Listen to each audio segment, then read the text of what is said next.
Hello बच्चों, चलिए प्रश्न को देखते हैं। सिद्ध कीजिए कि समुच्चय ए में कथन बराबर है के द्वारा परिभाषित संबंध एक तुल्यता संबंध है। तो हमको क्या करना है यहाँ से हमारे पास समुच्चय ए में कथन बराबर है के द्वारा परिभाषित संबंध को हमें तुल्यता संबंध बताना है।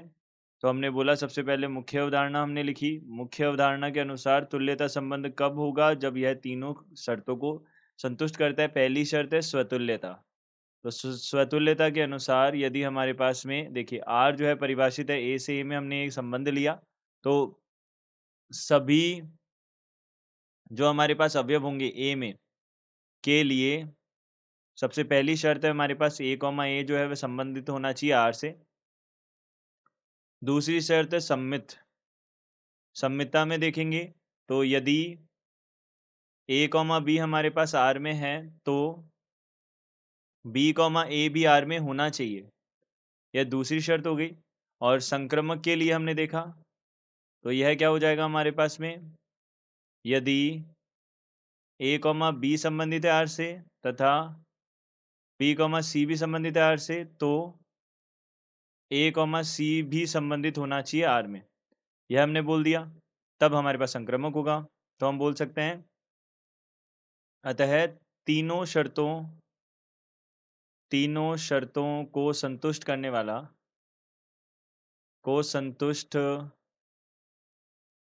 वाला संबंध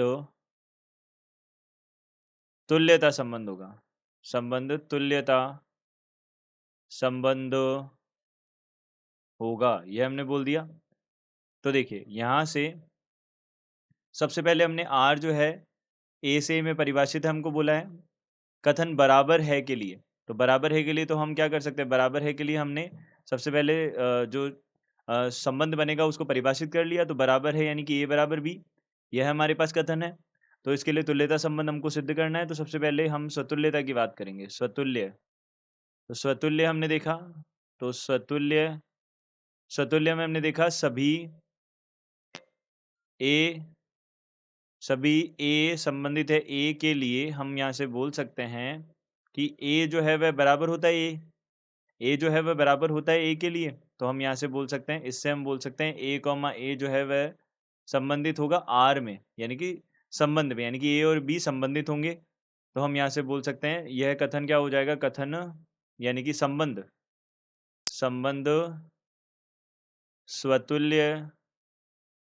स्वतुल्य होगा, यह हमने बोल दिया। अब इसी के साथ हम यहाँ पे सम्मितता की बात करते हैं। तो देखिए सम्मित, द्वितीय है हमारे पास में सम्मित। सम्मितता के लिए हमने क्या करते हैं, हम मानते हैं माना ए कॉमा बी जो है संबंधित है आर में। तो इससे हम क्या बोल सकते हैं, इससे हम बोल सकते हैं ए बराबर बी। तो इसको हम ऐसे भी लिख सकते हैं बी बराबर ए। अगर ए बराबर बी है तो बी बराबर तो ए होगा ही। तो यहाँ से बी कॉमा ए भी हमारे पास संबंध में हो जाएगा, संबंधित हो जाएगा। तो हम यहाँ से बोल सकते हैं संबंध क्या होगा इसमें, संबंध यहाँ से हमने बोला संबंध सम्मित भी होगा, सम्मित भी होगा, यह हमने बोल दिया संबंध सम्मित भी होगा। अब इसी प्रकार से तीसरा देखा हमने, तो यहाँ से तीसरा देखा यह हमारे पास क्या होगा, संक्रमक होगा। तो हमने संक्रमक देखा, तो यहाँ संक्रमक के लिए देखा तो हमने माना यहाँ से ए कॉमा बी जो है वह आर में संबंधित है तथा बी कॉमा सी भी आर में संबंधित है। तो यहाँ से हम क्या बोल सकते हैं, ए बराबर बी होगा तथा बी बराबर सी होगा, यह हमने बोल दिया। तो यहाँ से हम बोल सकते हैं ए बराबर किसके होगा, सी के होगा। तो अगर ए बराबर सी है हमारे पास तो हम बोल सकते हैं ए कॉमा सी जो है वह आर से संबंधित होगा, यह हमने बोल दिया।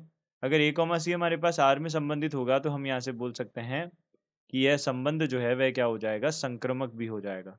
संबंध संक्रमक होगा। अब संक्रमक हो गया तो तीनों संतुष्ट कर दिया इसने, तीनों शर्तों को। अतः संबंध तुल्यता संबंध होगा। संबंध तुल्यता संबंध होगा, यही हमको सिद्ध करना था। तो यहाँ से हमने बोल दिया इति सिद्धम, यह हमको सिद्ध करना था। देखिए हमको यही बोला था सिद्ध कीजिए तुल्यता संबंध है। तो दी गई अवधारणा के आधार पर हमने निम्न प्रश्न को सिद्ध किया। आशा करते हैं आपको समझ आया होगा। धन्यवाद।